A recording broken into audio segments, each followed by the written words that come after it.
Hola iglesia, ¿cómo están? Dios les bendiga. Como siempre es una tremenda bendición para mí poder encontrarme con ustedes y poder hacerlo justamente en torno a la palabra del Señor. Estamos en una serie que hemos denominado Principios de Restauración y lo hacemos con alegría, con expectativa de lo que el Señor nos va a entregar, porque la restauración es un pilar fundamental en la vida, en el crecimiento, en el desarrollo de nuestra espiritualidad.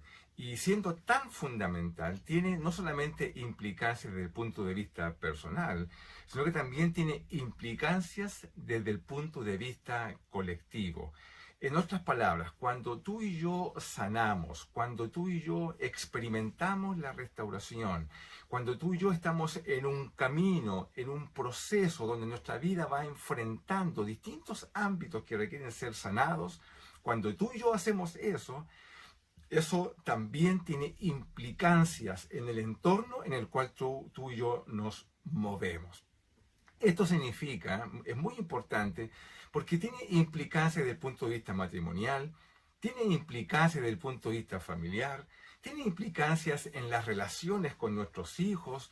En otras palabras, cuando tú comienzas a vivir y a experimentar la restauración, esto no solamente va a traer beneficio para tu vida, lo cual ya es una tremenda bendición, sino que va a tener implicancias desde el punto de vista de todas tus relaciones y tu contexto va a comenzar a ser sanado. Yo creo que ya con esto, yo digo, Señor, yo quiero experimentar la restauración, porque tiene tremendo impacto. Ahora, esto que es cierto, como decía, en este contexto, también lo es, por cierto, en el contexto de lo que llamamos la comunión de la iglesia.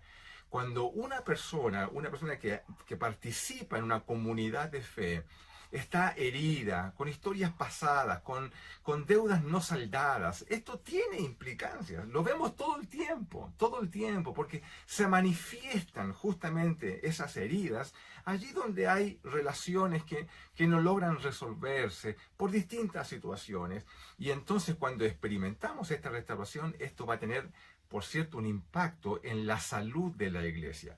Y si tú y yo somos parte de comunidades de fe, de iglesias, donde nos convocamos distintos tipos de personas, yo creo que tú y yo lo que deseamos es, si vamos a participar en un grupo de personas, yo quiero participar y quiero disfrutar esa relación. Relaciones significativas, amorosas, donde podamos sostenernos mutuamente, donde podamos bendecirnos y contenernos en distintas situaciones. Pero también van a haber momentos difíciles, momentos donde tendremos que ponernos de acuerdo en cosas complejas, difíciles.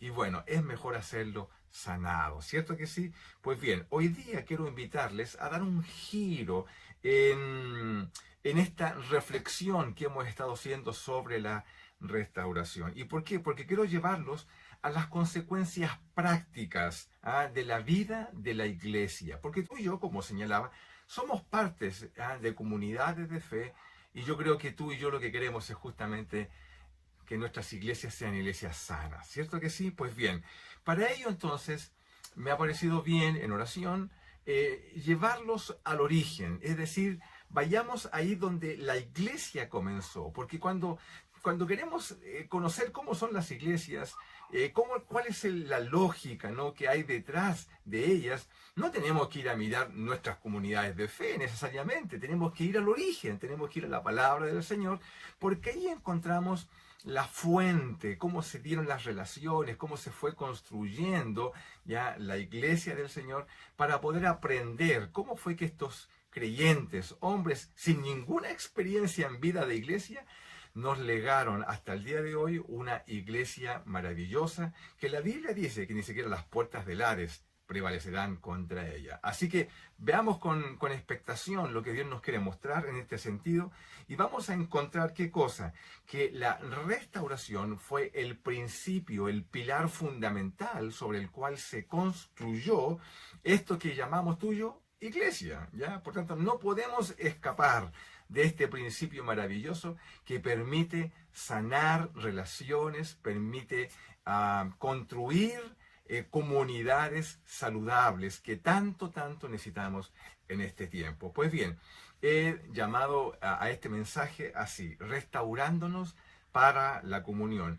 Y vamos a encontrarlo en el origen, donde todo partió, en Hechos capítulo 1, en los versículos 12 al 14. Y quiero leer para que juntos podamos ir introduciéndonos en este mensaje.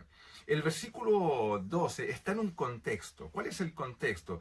El contexto de que Jesús ya había muerto y también había resucitado. Muchos de los discípulos y muchas personas lo habían visto resucitado y lo vieron ascender al cielo, pero eso no significaba que ellos estuvieran viviendo momentos difíciles, porque todo el contexto en el cual ellos habían estado ministrando junto con el Señor cambió abruptamente con la partida del Señor. Entonces los discípulos están juntos, reunidos, atendiendo justamente a la indicación del Señor. No se muevan de Jerusalén hasta que sean investidos con el poder de lo alto. Y los discípulos estaban todos reunidos.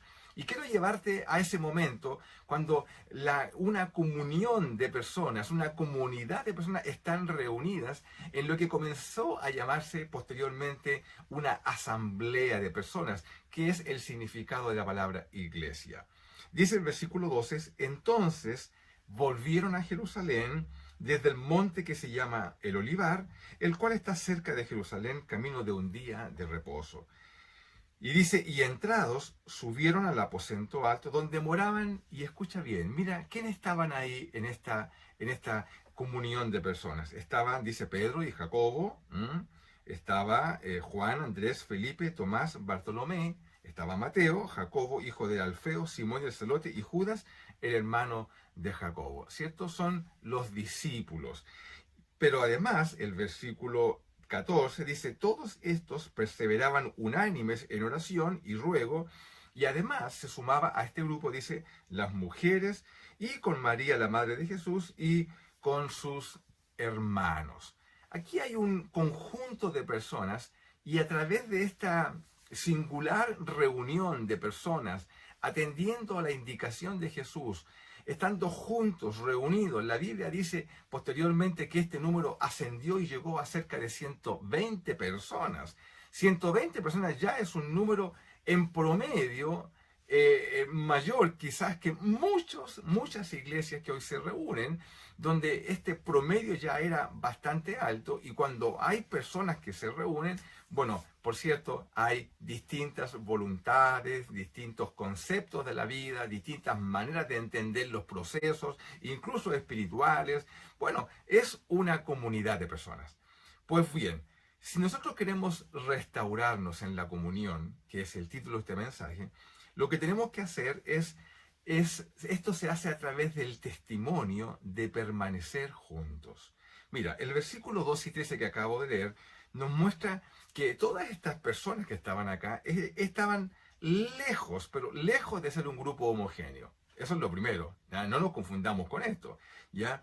No solo habían personas de distinto oficio, ya los discípulos encontramos pescadores, servidores públicos, incluso un ex guerrillero, sino que también habían personas con diferentes caracteres, con distintas personalidades, gente pasiva, gente reflexiva, gente explosiva, habían de todo en este grupo, ¿eh? Era como una iglesia más, ¿no? Bueno, durante el tiempo en que ellos caminaron juntos, por ejemplo, los discípulos, ellos también tuvieron varios problemas interpersonales. La Biblia no oculta esta realidad, y eso es lo lindo de la Biblia, ¿no? Que no nos maquilla, ya no hace un efecto cosmético sobre la vida de los discípulos para mostrarnos una perfección. No, la Biblia no muestra eso, lo muestra tal como son, ¿ya? Y lo que vemos ahí son fricciones en el tiempo en el cual ellos estaban juntos con Jesús. ¿Ya? ¿Te recuerdas cuando en esa ocasión, cuando discutían entre ellos quién tenía que ocupar el primer lugar? Era una discusión, ¿ya? Y seguramente tenían argumentos que ponían sobre la mesa para tratar la temática, ¿ya? Hoy, en otras oportunidades también no concordaban sus opiniones respecto de la misma persona de Jesús y de la forma como obraba. Varios de ellos en alguna oportunidad interpelaron a Jesús respecto de lo que el Señor decía que tenía que hacer. En fin, era un grupo de personas. Ellos tenían motivos para separarse. tenían muchos motivos, ya con los que acabo de señalar que la Biblia registra, y quizás cuántos otros más vivieron en el solo hecho de estar juntos durante 3 años y viajar, etcétera. Yo estoy seguro, pero segurísimo, que tuvieron muchos motivos para separarse, ¿ya? Pero no lo hicieron. ¿Por qué? Se pregunta uno. ¿Por qué? Bueno, la respuesta es simple, porque si aquí en este versículo que acabamos de leer los encontramos a todos ellos juntos, después de haber vivido tantas experiencias, ¿cierto? Que incluso la misma muerte del Señor y todo lo que se lee y todas las distintas maneras como ellos enfrentaron la resurrección de Jesús, ¿te recuerdas el caso de Tomás? Es decir, tenían motivos para molestarse entre ellos, y yo estoy seguro que por cierto que se molestaron entre ellos, pero aquí los encontramos juntos. ¿Qué fue lo que pasó? La respuesta es simple: se restauraron. Se restauraron. El tiempo que transcurrió entre la partida del Señor y la venida del Espíritu Santo, que es el tiempo que estamos leyendo, y y los vemos juntos, unánimes, en oración y en ruego, es una señal de que en la iglesia es especialmente importante la restauración.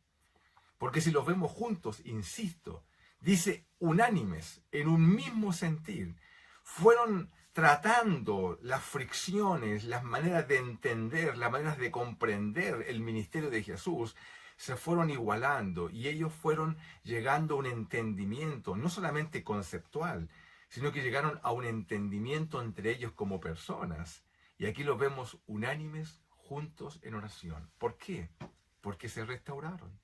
Tuvieron que saldar deudas, tuvieron que conversar entre ellos. Son seguramente entre 2 o 3 de ellos, en un grupo mayor.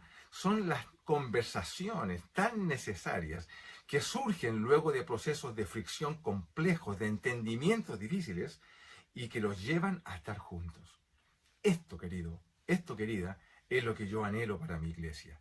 Es decir, anhelo con todo mi corazón de que cuando por distintas razones vivimos situaciones difíciles, que no se terminen con la división, que no terminen con una separación, donde cada grupo siente que tiene la razón, aún más lo espiritualizan, y que lo que hacen, forman nuevas congregaciones, y así comienzan a crecer y a multiplicarse diferentes comunidades de fe, donde por cierto cada una de ellas cree que tiene la verdad absoluta respecto de un punto. Los que salen miran a los que quedan como que son los malos, y los que quedan miran a los que salen como que son también los malos. En fin, es una situación muy difícil, pero aquí quiero que encontramos un grupo de personas unánimes, orando, luego de haber vivido tiempos difíciles. Y esto tiene una sola explicación: ellos se restauraron, conversaron. Iglesia, tú que estás escuchando, piensa en esto, la importancia de que nuestras deudas colectivas como iglesia sean saldadas para poder mantenernos en lo que es la razón de ser hija e hijo del Señor. Permanecer unánimes para que el mundo crea que lo que decimos creer nosotros, ¿cierto? Ellos también puedan ver que es verdadero. Y no va a ser por la capacidad de oratoria y de nuestro ejercicio intelectual que lo vamos a mostrar. Va a ser porque el mundo va a ver que los hijas e hijos de Dios son capaces de estar juntos, aun cuando tienen opiniones diferentes respecto de un punto, porque son capaces de restaurarse a la luz de qué cosa, del Evangelio del Señor. Amén. Mira qué interesante. Pero este texto nos dice algo más. Mire, tenemos que escarbar para descubrir riquezas en todo esto. El versículo 14 dice que todos estos perseveraban unánimes, ya decíamos, en oración y en ruego, y dice ahí con las mujeres. Mire qué interesante esto. ¿Por qué? Porque si vamos a comenzar a restaurarnos en nuestra comunión, tenemos que pedir perdón también cuando no nos creemos entre nosotros. Lo digo de nuevo, tenemos que comenzar a pensar, ¿cierto?, en restaurarnos, porque muchas veces nosotros no nos creemos entre nosotros. Entre el grupo de personas que estaban reunidas allí habían mujeres. Nos puede parecer de perogrullo, ¿cierto?, este dato, pero la Biblia no entrega jamás algo que sea, ¿cierto?, de relleno. Si está ahí es por algo. Claro, dentro de ellas, dentro de estas mujeres, Aquí el texto nos dice, ¿cierto?, que estaban algunas de ellas. Bueno, estaban aquellas que habían ido la mañana del día domingo, que conocemos como el domingo de resurrección, habían ido al sepulcro y fueron las primeras testigos de la resurrección del Señor. Entre ellas, la Biblia nos menciona algunas de ellas, estaba María Magdalena, ¿cierto? Estaba María, la madre de Jacob, Juana, Salomé, etc. El texto que nos da esta indicación lo encontramos en el libro de Marcos, en el capítulo 16, en el versículo 1 y 2, dice que cuando pasó el día de reposo, María Magdalena, María la madre de Jacob y Salomé compraron especias aromáticas para ir a ungirle. ¿Ya? Y muy de mañana, el primer día de la semana, vinieron al sepulcro ya salido el sol. Son mujeres. Estas mujeres fueron ese día a aplicar, ¿cierto?, el ungimiento sobre el cuerpo de Jesús.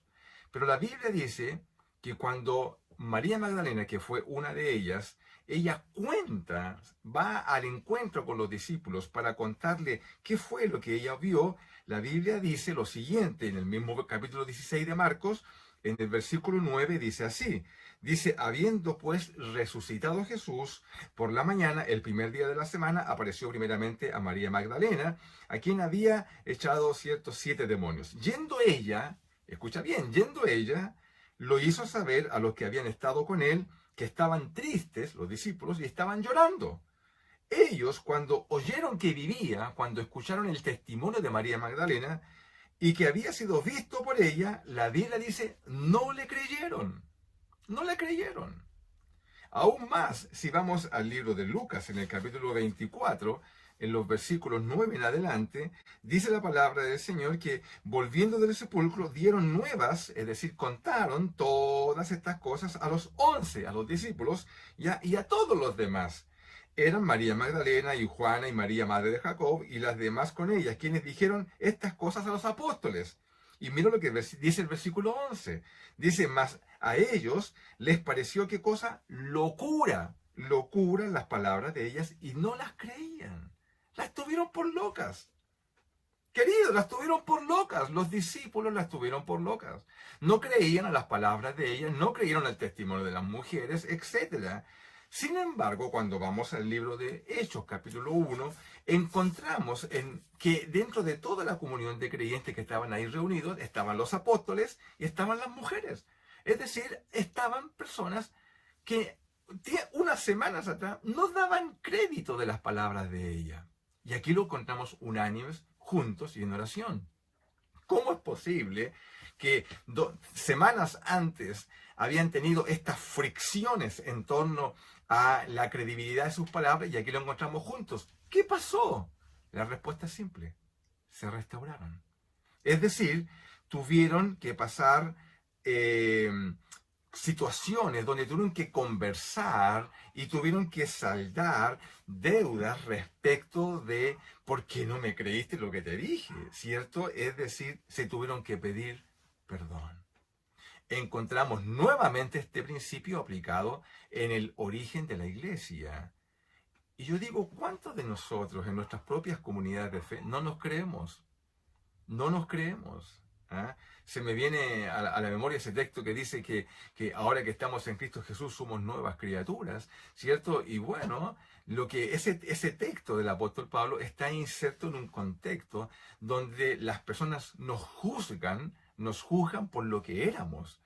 Pero ahora que estamos en Cristo somos nuevas criaturas. ¿Qué significa eso? Que aún muchos de nosotros que estamos en la iglesia y que hemos dado muestras testimoniales de nuestra transformación, hay personas en las iglesias que nos siguen juzgando por lo que éramos hace 5 años atrás, 1 año atrás, 10 años atrás, y siguen mirándonos de esa manera. Nadie os juzgue por eso, dice el apóstol Pablo, pero nosotros no nos hemos perdonado. Y por tanto no nos creemos. ¿Cómo es posible que una comunidad de fe pueda crecer en armonía, en amistad, en comunidad, ¿cierto?, entre discípulos, si no nos creemos?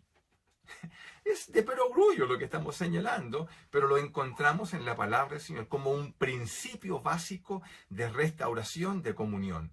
Si vamos a comenzar a restaurar nuestra comunión, tenemos que partir por perdonarnos simplemente porque no nos creemos. Qué interesante, ¿no? Quizás esto nos mueva un poco el piso y nos hace reflexionar sobre aquella necesidad tan simple como creernos entre nosotros. Amén. Pues bien, pero hay algo más, porque mira cómo dice el mismo versículo 14. Dice que entre ellos, ¿quiénes estaban? Bueno, estaban las mujeres, con María, la madre de Jesús, y como colgando en el versículo dice algo más. Dice, y con sus hermanos. ¿De qué hermanos estamos hablando? Estamos hablando de los hermanos de Jesús. La madre de Jesús, está el autor de Lucas, ¿cierto? Nos da ese dato y también con sus hermanos. Está hablando del contexto familiar. Es decir, dentro del grupo de personas que están reunidas aquí, esperando la promesa del Señor, reunidos en el aposento, ya un grupo grande, entre todas esas personas estaban los discípulos, estaba la madre de Jesús y estaban los hermanos de Jesús. Ahora, entre este grupo ya es muy importante porque por lo menos nosotros, la Biblia nos da el nombre de 4 de ellos. Conocemos, esto está en Mateo 13:55, conocemos que uno de ellos se llamaba Jacob, José, Simón y también Judas, sin contar las hermanas. En otras palabras, están ahí personas que están identificadas en la palabra del Señor, pero tienen una característica. ¿Cuál es la característica? Bueno, es que estos hermanos de Jesús, no te vas a sorprender por esto, la Biblia dice que no le creían. Es decir, la misma familia de Jesús, estoy hablando de los hermanos de Jesús, no le creían a su ministerio. Ahora, mira, déjame ir al capítulo 7 del libro de Juan, donde encontramos esta referencia. Estoy en el capítulo 7, donde justamente la Biblia le llama la incredulidad, ¿cierto?, de los hermanos de Jesús. En el versículo 3 dice que los hermanos de Jesús le dijeron en una oportunidad así a Jesús: sal de aquí y vete a Judea, le decían, para que también tus discípulos vean las obras que haces, porque ninguno que procura darse a conocer hace algo en secreto. Si estas cosas haces, manifiéstate al mundo. Es decir, le estaban diciendo, bueno, a ver, si eres el Cristo de verdad, bueno, muéstrate como tal. Lo están interpelando. ¿Ya? Porque, dice el versículo 5, porque ni aun sus hermanos creían en él. Los hermanos de Jesús no creían en él. Bueno, ¿y cómo es posible que si los hermanos de Jesús no creían en él, aquí en Hechos capítulo 1, lo encontramos a todos ellos reunidos en oración, unánimes, perseverando juntos? ¿Qué pasó entre medio? Se convirtieron. Se convirtieron a Jesús. Los hermanos de Jesús se convirtieron a Jesús. Es decir, ya no lo vieron como un hermano en sangre, ¿cierto? Sino que lo vieron como ¿qué? Lo vieron como el Señor, ¿cierto? Como Dios Todopoderoso. Algo pasó en sus corazones y esto que pasó le conocemos como conversión. Pero no le creyeron. En algún momento fueron piedra de tropiezo para Jesús. En algún momento fueron piedra de tropiezo para el ministerio, ¿cierto? Porque daban que hablar, porque la gente veía que ni siquiera los hermanos de Jesús creían en él. Bueno, y aquí los encontramos a todos juntos. Y yo me pregunto, ¿y qué pasó entre medio? Si los discípulos mismos, seguramente, cuando se acercaban los hermanos de Jesús a interpelarlo, tienen que haber pensado, oh, ya llegaron estos hermanos, ¿cierto?, que ni siquiera creen en él. Y aquí los encontramos a todos juntos. ¿Qué pasó? Se restauraron. Se restauraron, tuvieron que tener conversaciones, ¿cierto? Donde bueno, ellos seguramente pidieron perdón, no solamente a Jesús, ¿cierto? Al Señor en oración, sino que también a los discípulos y entre ellos, porque fuimos piedra de tropiezo en algún momento. Y hubo que restaurarlos y hubo que incorporarlos a la comunión de la iglesia como un hecho de bendición que da cuenta de que siempre es posible restaurar cuando hay la voluntad de hacerlo. Y aquí lo encontramos juntos. Entonces, si queremos restaurarnos en la comunión, lo primero que debemos hacer, bueno, es dar testimonio a través de permanecer juntos, ¿cierto? Como dicen, como lo encontramos acá. Lo segundo es perdonarnos justamente por la incredulidad, cuando no nos creemos unos a otros. Y lo que hemos visto también ahora es perdonarnos porque si alguna vez fuimos piedra de tropiezo. Seguramente dentro de la iglesia hay personas que alguna vez ¿cierto? Hemos sido piedras de tropiezo. Por cierto, yo sí, yo también. Y hoy día lo veo en retrospectiva y digo, Señor, ¿cómo hice tal cosa? Pero hoy día me quiero restaurar y quiero ser parte de la comunión, y a lo menos lo que esperaría es que aquellos que me vieron a cometer estas torpezas de comunión, que me perdonen. Que me perdonen. Y no solamente eso, sino que también me perdonen por haber sido causa de tropiezo. No solamente ya que ahora me vuelvan a creer, ¿cierto? Porque también, como decía el primer punto de este mensaje, que yo dé testimonio, por cierto, de mi propia restauración. Amén. ¿Cuánto aprendemos de restauración en la palabra del Señor? Pues bien, incorporar principios de restauración, vivirlos y practicarlos será fundamental para nuestra sanidad emocional y espiritual. Si esto aplica a la vida individual, así también aplica para la vida colectiva, es decir, en lo que conocemos como la comunidad de la iglesia. En este caso se observa en qué cosa, en, en el testimonio de permanecer juntos, aun cuando tenían tantas cosas, ciertos, para estar separados, sin embargo permanecían juntos, en la resolución de saldar deudas pasadas, históricas, antiguas, que por cierto nos dan todos los argumentos para estar separados, friccionados, cierto, divididos, y seguir nutriendo de iglesias divididas este mundo. Pero no es la voluntad del Señor. Ya esto es importantísimo como principio de restauración, con implicancias particulares en la vida colectiva, en la vida de la iglesia. Bueno, ¿cuál será tu caso? ¿Cómo será el tuyo? ¿Cómo te sientes dentro de la comunión de la iglesia? ¿Eres de aquellos que juzgaste la particular manera de cómo actuó tu hermana, tu hermano? ¿Ya no le crees nada, aun cuando da testimonio hoy de restauración? ¿Te sigues manteniendo en un juicio histórico de algo que ya debe ser saldado de alguna manera? Eres de aquellos que fuiste tú mismo causa de tropiezo y fuiste recibido con misericordia en la comunión de la iglesia, y hoy día juzgas a otro que es causa de tropiezo y que busca su propia restauración. Iglesia del Señor, aprendamos estos principios para que sanemos nuestros vínculos y nuestra iglesia sea una iglesia saludable, una iglesia sana.